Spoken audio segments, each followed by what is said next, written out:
అది 91వ సంవత్సరం. ఒక దినము పిల్లలకి పెట్టడానికి కూడా ఏమీ లేదు, ఏమీ లేదు. అద్దింట్లో ఉన్నాం, సేవ ఆరంభం. ఏం చేయాలి? ఎవరికి చెప్పుకోం, ఎవరికి లేము కనపరుచుకోం. ఆ అద్దింటికి వెళ్ళిన వాళ్ళు కూడా ఉన్నారు అక్కడ. పిల్లల ఆకలి అంటే ఎట్లా? అది వినబడకూడదు బయటికి. అప్పుడు సరే, మనకున్న ఆయుధం ఏంటిది చెప్పండి త్వరగా? ప్రార్థన. ఇద్దరం కూర్చున్నాం ప్రార్థనకు. ప్రార్థన చేద్దాం.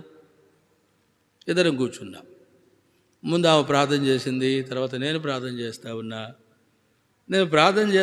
ఏంటి మా ప్రార్థన ఏంటి? పిల్లలకి ఆహారం కావాలి, అదనమాట. పిల్లలకి ఆహారం కొరకు ప్రార్థన చేస్తూ ఉంటే ఆయన 4 రోజుల తర్వాత తిత్తే ఎట్లా? ఇప్పుడు కావాలి, ప్రస్తుతానికి కావాలి, ఇవ్వాలి, దేవుడు వండి వాళ్ళకి పెట్టాలి, అదనమాట. కాబట్టి ఆ విశ్వాసంతో ప్రార్థన చేస్తూ ఉండగలనే ఆ బజారుకు ఒక గేట్ ఒకటి ఉంది. ఒక వ్యక్తి ఆ గేటు దడతా ఉన్నాడు. అమ్మ అమ్మ అమ్మ అంట గేటు దడతా ఉన్నాడు. నేను ముగించి ఆమెను చెప్పేసి ముగించి తలుపు తీసి చూశా. ఒక వ్యక్తి ఏం చేస్తున్నాడో తెలుసా? ఒక డబ్బాలో అన్నీ నెత్తిన పెట్టుకొని అవసరానికి ఏం కావాలో అన్నీ ఉన్నాయి దాంట్లో, నెత్తిన పెట్టుకొని ఉన్నాడు. ఏంటయ్యా అని అడిగితే పలానా ఆయన పంపించాడు. దానికి కూడా చాలా సంగతులు ఉన్నాయి, అవన్నీ ఇప్పుడు చెప్పలేము. పలానా పంపించాడు. ఏ వ్యక్తి అయితే పంపించాడో ఆ వ్యక్తి పోలీసు ఇన్స్పెక్టర్. చాలా పిస్తున్నారు. అంతవరకు ఎప్పుడు దేవుని మీద నాకు ఏమి ఇచ్చారు ఇక్కడ ఆయన పంపించాడు. దేవుడు ఆయనతో మాట్లాడాడు.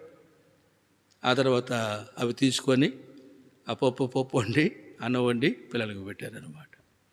ఎందుకు నేను ఈ సంగతులు చెబుతున్నా? ఇలాంటి మా వ్యక్తిగత ఆత్మీయ విశ్వాస జీవితంలో ఎన్నో ఎరుగుదాం.